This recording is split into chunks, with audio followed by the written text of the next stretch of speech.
Hi ඔයගොල්ලන්ට මම කිව්වා මේ මයින්ඩ් එක රිලැක්ස් කරන තෙරපි ආර්ට් කලරින් බුක් එකක් මම සේල් කරන්න කියලා. ඉතින් ඒක කරන අතරතුර කරන දෙයක් තමයි ඔයගොල්ලන්ට පෙන්වන්න යන්නේ. මමයි මගේ මහත්තයයි අපි හිතුවේ නෑ ඒ වුණාට එයා ඒක කරන්න පටන් ගත්තා. අපි ඒකෙන් දැන් ආදායමක් ගන්නවා. මේ පොඩි කොටසක තියෙන දෙයක් මේක. මේ බලන්න අපේ නයිමිරිස් වගාව. ඒක දැන් මං අද මේ වතුර දාන්න ආවේ. ඒක ටිකක් වේලිලා. මේ ඉතින් මේකේ මගේ මේ Facebook එකේ දැම්මට පස්සේ මේවට ගහන පොහොර මොනවාද කියලා අහලා තිබ්බා. යාරමිලා කියලා පොහොර එකක් තමයි මේකට ගහන්නේ. ඉතින් මේ විදිහට හැදිලා තිනවා. අපි දැන් දෙපාරක් මේකේ පළදාව ගත්තා. පැල 150ක් මතක විදිහට 150කට වැඩිය මං හිතන්නේ තියෙනවා මෙතන. මේ පොඩි කොටසක් මේ තියන්නේ. ගොඩාක් පොඩි ඒ වුණාට අපි දවස් 15න් 15ට වගේ ආදායමක් ගන්නවා.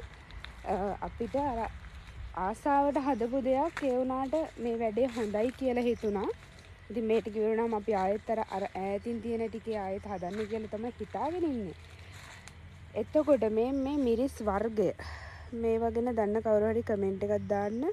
මේක මෝර් සැර මිරිස් జాතියක්. අපි දැන් මේකට කියන්නේ අපේ පැත්තේ නම් කැවුම් මිරිස් කියලා.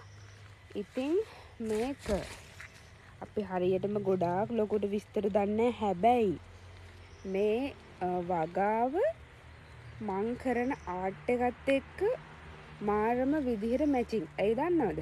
අපි හැමතිස්සෙම පරිසරයත් එක්ක ඉන්න කියලානේ අපිට කියන්නේ ડોක්ටර්ස්ලාත්.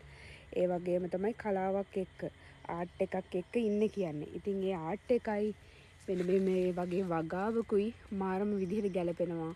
ඔයාලගේ මයින්ඩ් එක ටිකක් ස්ට්‍රෙස් වගේ තියෙනවා නම් මේ වගේ වැඩකට බහින්න. මේ වගේ ලස්සනට ගෙඩි හැදිලා තියෙනකොට චූටි මල් හැදිලා තියෙනකොට ඔයාලගේ හිතට මාරම සහනයක් දැනේ. එහෙනම් මේ අපේ දෙවෙනි වීඩියෝ එක මම මේක Facebook එකේ නම් දාලා තියෙනවා. ඒනාට YouTube එකේ දාලා නැහැනේ.